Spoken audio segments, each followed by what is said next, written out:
하나님의 은혜가 함께 예배하는 모든 성도님들 위해 가득하시길 축복합니다. 사람들은 누구나 세상을 바라보는 마음의 창이 있습니다. 어떤 문제를 바라보는 관점이나 사람들에 대한 고정관념이 있습니다. 이러한 창은 사람마다 다르지만 국가나 사회별로 공통적인 틀이 있습니다. 영화나 드라마에서 감독이 배우를 캐스팅할 때 악역으로 사용될 사람을 고를 때에는 악한 사람의 이미지를 보고 그 사람을 선택합니다. 또 선한 주인공을 고를 때에는 선한 이미지의 배우를 선택합니다. 그래서 대부분 배우들의 얼굴만 보아도 저 사람은 악역이겠구나, 저 사람은 또 배반할 사람이겠구나, 어느 정도 분별이 됩니다. 대부분의 사람이 생각하는 회장님의 이미지가 있고 또 정치인의 이미지가 있기 때문에 사람들이 기대하는 분위기를 잘 소화해내면 연기를 잘한다라고 칭찬을 받습니다. 하지만 드라마와 달리 현실에서는 이미지가 다를 수 있습니다. 착해 보이는데 악한 사람도 있고요. 또 게으르게 생겼는데 부지런한 사람도 있고, 간사하게 보이지만 진실한 사람도 있습니다.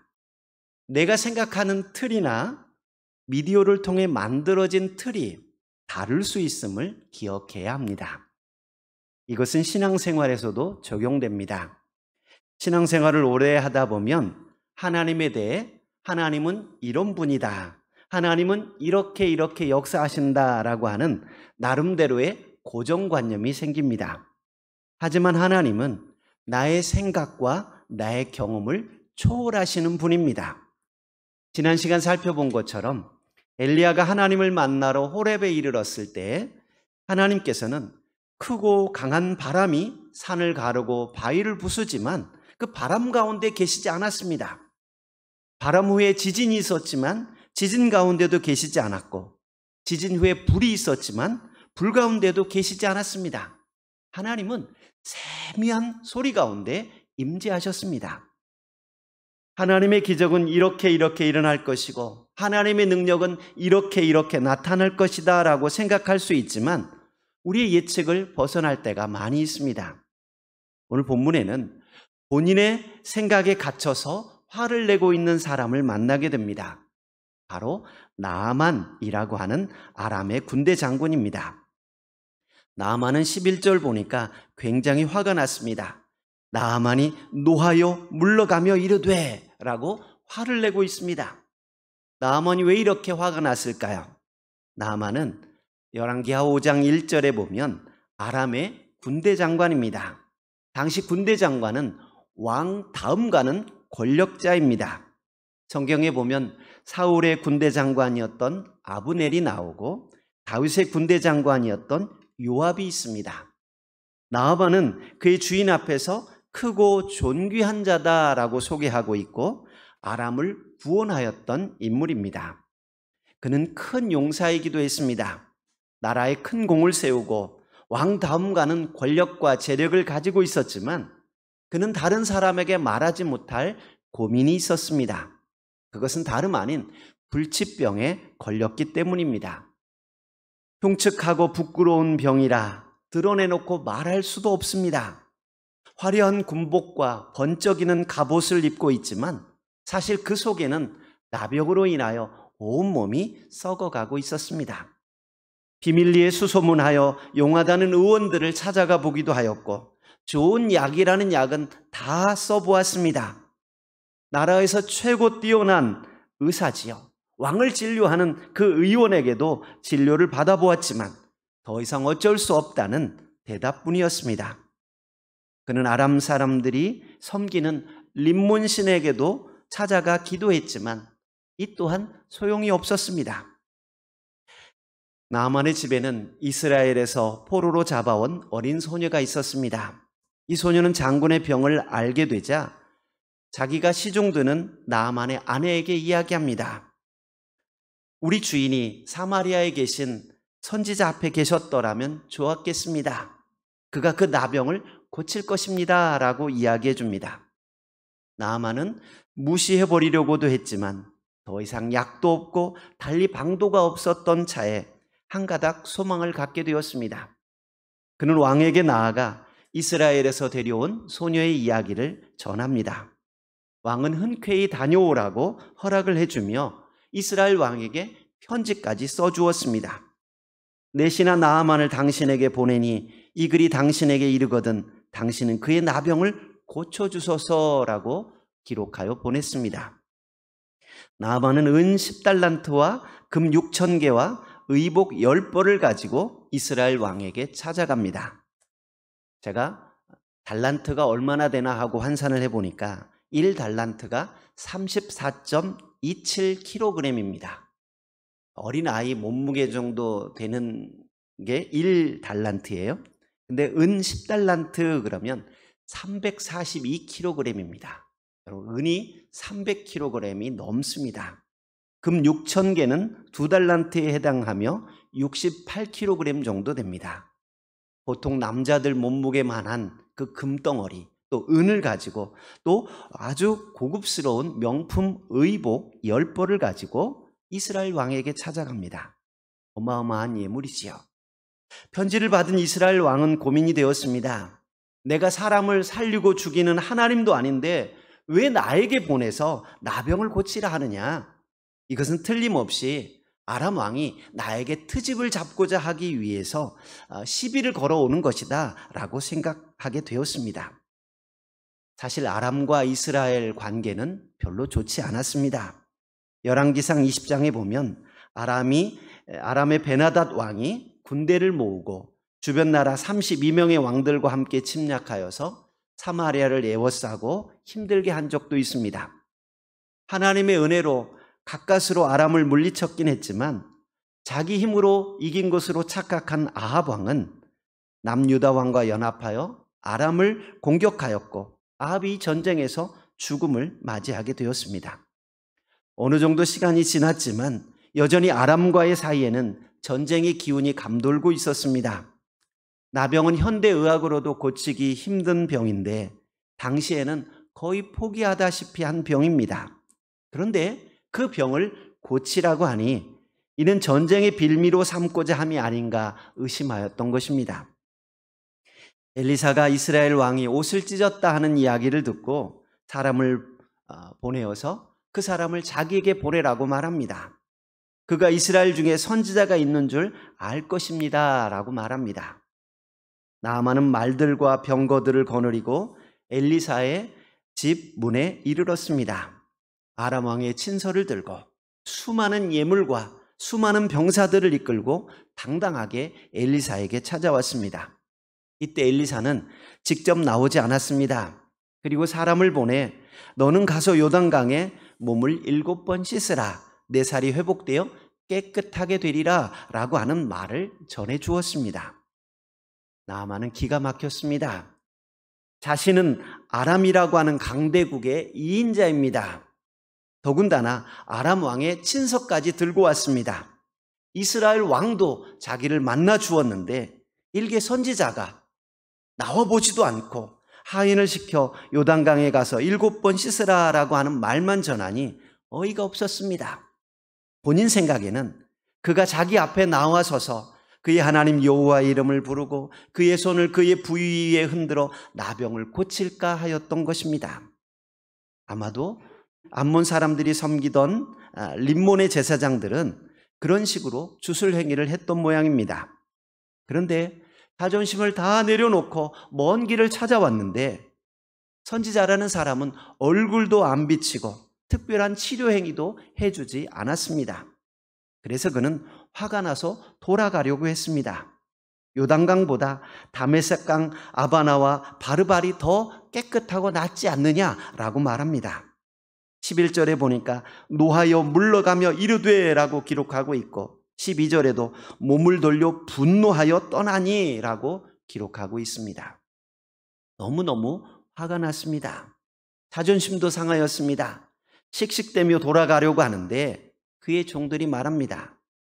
선지자가 당신에게 큰 일을 행하라 말하였더라면 행하지 않았겠습니까?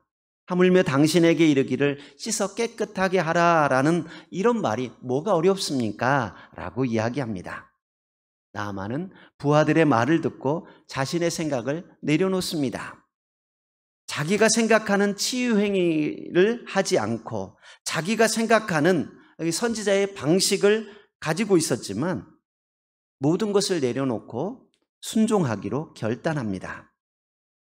저는 이 단계에서 이미 치유는 시작되었다고 봅니다. 나아만은 하나님의 사람의 말대로 요단강에 내려가 7번 몸을 씻습니다. 그리고 나서 올라오니까 그의 살이 어린아이의 살과 같이 회복되어 깨끗하게 되었습니다. 놀라운 기적이 일어난 것입니다. 나아만은 자신을 평생 괴롭히던 질병에서 자유함을 얻게 되었습니다. 그동안 사람들과의 만남도 자유롭지 못하였고 공적인 자리에서 악수하는 것도 꺼렸고 반가운 사람을 만나도 반갑게 안아줄 수도 없었습니다. 사람들과 늘 거리를 두어야 했고 다른 사람들이 자신의 질병을 눈치채지 못하도록 감추기에 바빴습니다. 그런데 그토록 자신을 괴롭히던 질병이 한순간에 사라진 것입니다. 나아만은 깜짝 놀라 고백합니다. 15절 보시면 모든 군대와 함께 하나님의 사람에게 도로 와서 내가 이제 이스라엘 외에는 온 천하에 신이 없는 줄을 아나이다. 온 천하에 하나님 외에 다른 신이 없고 하나님만이 참신임을 깨닫게 되었다는 말입니다. 이처럼 나아만이 놀라운 기적을 체험하게 되었던 것은 자신의 생각과 고집을 내려놓고 하나님 말씀에 순종할 때였습니다. 만약 자신이 생각하는 사고의 틀에 사로잡혀서 돌아가 버렸다고 한다면 그는 기적을 경험하지 못했을 것입니다. 내 생각과 사고의 틀을 깰 때 하나님의 기적을 경험하게 됩니다. 하나님의 방법은 인간의 생각을 초월합니다. 감히 상상할 수 없는 일들을 만들어내시는 분이 하나님이십니다.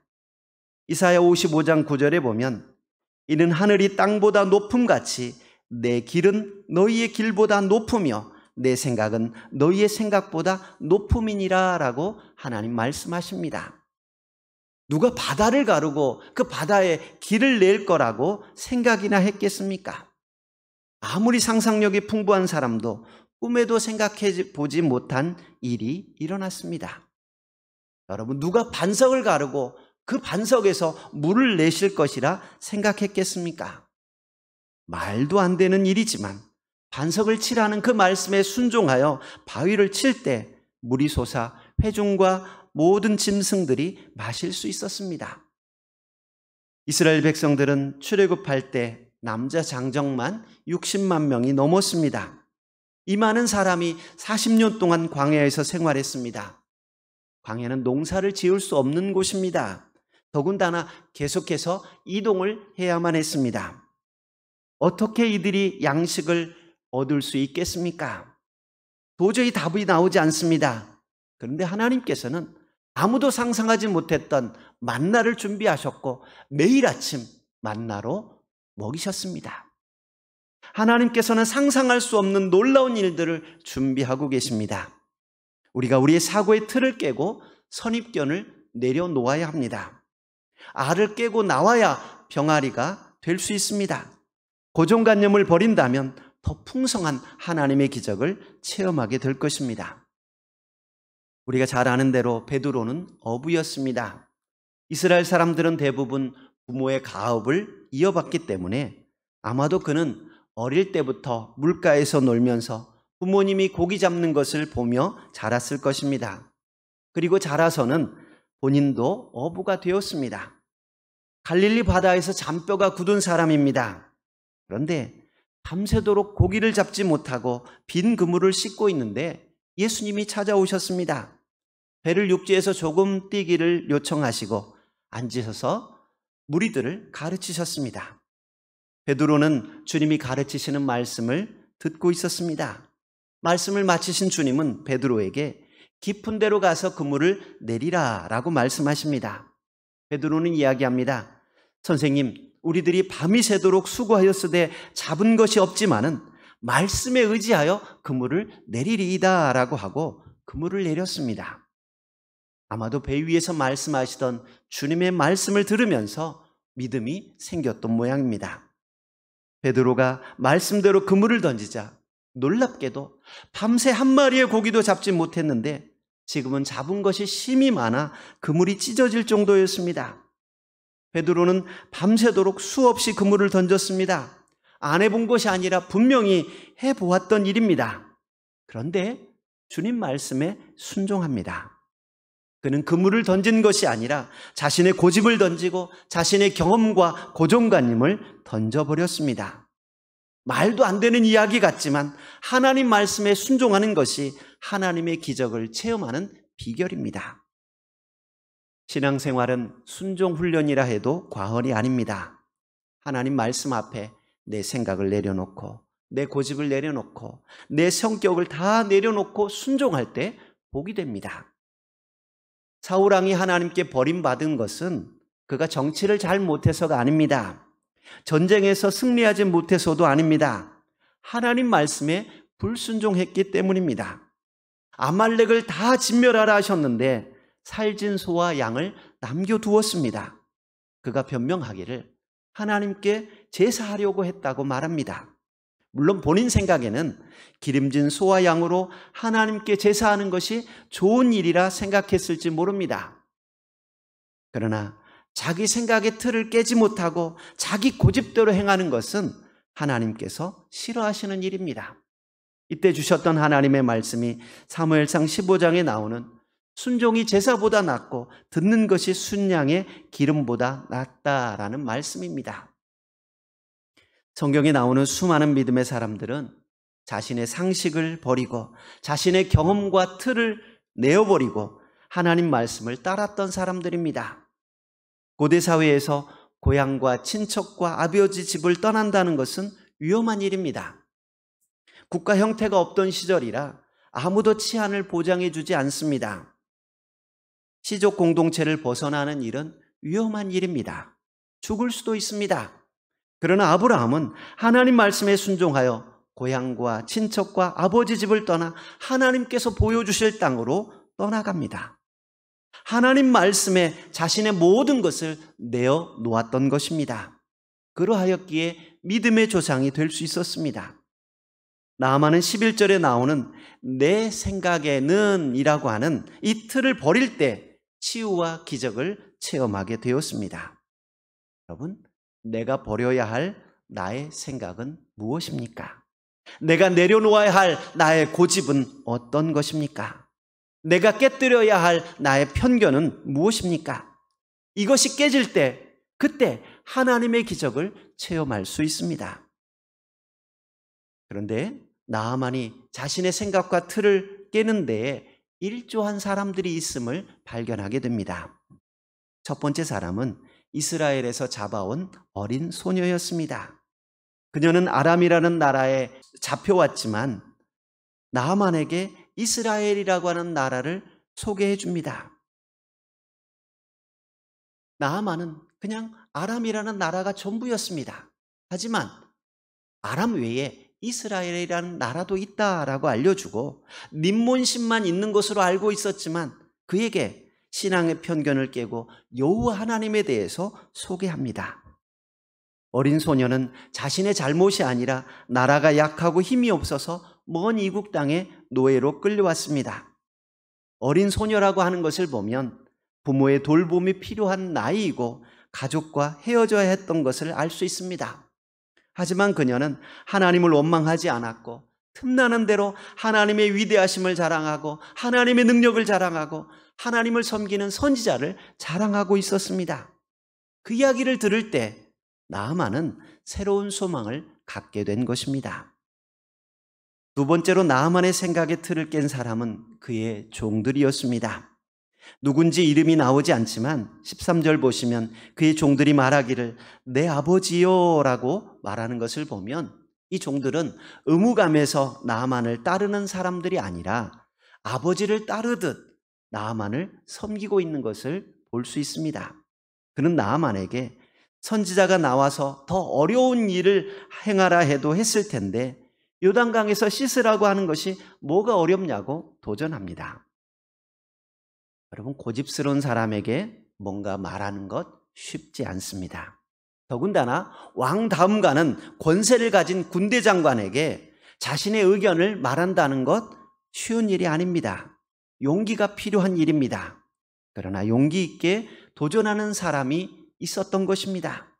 이런 사람들이 있을 때 나아만은 사고의 틀을 깰 수 있었습니다. 세 번째로 나아만의 사고의 틀을 깬 사람은 하나님의 사람입니다. 엘리사가 사자를 보내 요단강에 7번 씻으라고 이야기합니다. 수많은 의원을 통해 약을 쓰고 치료를 해도 안 되었던 일인데 요단강에서 7번 씻으면 깨끗해진다는 것입니다. 아무리 생각해봐도 너무 쉬운 일입니다. 쉬워도 너무 쉽기 때문에 믿어지지가 않습니다. 그런데 여러분, 진리는 의외로 단순합니다. 복잡하지 않고 어렵지 않습니다. 구원의 길은 어려운 것이 아닙니다. 바다 끝에 있어서 말씀을 가져오기 위해 애써야 하는 것도 아니고 산 꼭대기에 있어서 고생해야 얻을 수 있는 것도 아닙니다. 예수님을 믿을 때 구원함을 받습니다. 40일 금식 기도를 해야 하거나 성경을 몇 번 읽어야 하거나 기도를 몇 시간씩 해야 구원받는 것이 아닙니다. 예수님을 나의 구주로 영접하고 믿을 때 구원함을 얻게 됩니다. 하나님께서 나아만의 사고의 틀을 깨기 위해 이처럼 많은 사람들을 동원하고 있는 것을 봅니다. 나아만은 주변 사람들의 이야기를 듣고 자기 생각과 자기의 사고의 틀을 깨뜨리고 하나님 말씀에 순종하기로 결단합니다. 그럴 때 놀라운 기적을 체험하게 되었습니다. 하나님께서 특별히 오늘 본문을 통해 이스라엘 백성이 아닌 아람의 군대 장관의 치유 이야기를 말씀해 주고 있습니다. 이러한 사실은 하나님은 이스라엘이라고 하는 나라만 통치하시는 분이 아니라 온 세계의 하나님이시고 모든 민족의 하나님 되심을 보여주고 있습니다. 하나님께서는 열왕기상 19장에서 엘리야에게 새로운 사명을 3가지 주셨습니다. 그 중에 하나가 하사엘에게 기름을 부어 아람의 왕이 되게 하라라는 사명이었습니다. 하나님께서는 하사엘을 아람 왕이 되게 하셔서 우상 숭배로 가득한 아합과 이스라엘 백성들을 심판하시기로 계획하고 계셨던 것입니다. 하나님께서는 나아만의 치유 사건을 통해 이방인이지만 순종하는 자에게 어떤 은혜를 주시는지 말씀해 주고 있습니다. 나병이라고 하는 커다란 질병 앞에 이방 땅에 노예로 끌려가 있는 어린 소녀도 하나님의 사람은 고칠 수 있습니다 라고 믿고 있는데, 이스라엘 왕이라는 사람은 내가 하나님이기에 나병을 고치겠느냐라고 하나님을 생각조차 하고 있지 않습니다. 이방인들도 은혜를 경험하는데 선민이라는 이스라엘 백성들은 하나님을 기억하지도 못하고 있는 현실의 모습을 보여주고 있습니다. 말씀을 마칩니다. 오늘 우리는 예수님을 믿고 하나님의 자녀가 되었습니다. 그런데 정작 어려운 문제를 만났을 때 하나님을 떠올리는 것이 아니라 내 생각과 내 지혜와 내 경험만으로 풀어가려고 하고 있다면 안타까운 일입니다. 어떤 일이든 하나님을 가장 먼저 떠올릴 수 있도록 하나님과 친밀함을 갖는 성도님들이 되시기 바랍니다. 나의 고집과 고정관념을 내려놓고 하나님 앞에 순종할 수 있기를 바랍니다. 상상할 수 없는 놀라운 일들을 경험하게 될 줄 믿습니다. 아멘. 은혜로우신 아버지 하나님, 하나님께서 나아만을 치유하신 놀라운 사건을 살펴보며 우리 자신을 돌아봅니다. 우리도 겉으로 보기에는 멀쩡해 보이고 깨끗해 보이지만 속으로는 병들고 썩어가고 있지 않는지 돌아봅니다. 우리가 하나님을 아버지라 부르고 예수님을 믿는 하나님의 자녀가 되었음에도 불구하고 하나님보다 나의 경험을 더 의지하고 있다면 하나님 이 시간 다 내려놓게 하여 주시고 하나님만을 섬기며 하나님만을 의지하는 믿음의 성도들 되게 하여 주옵소서. 우리의 사고와 고정관념을 다 내려놓고 하나님 말씀에 순종하는 믿음의 성도들 다 되도록 은혜 베풀어 주옵소서. 예수님 이름으로 기도하옵나이다. 아멘.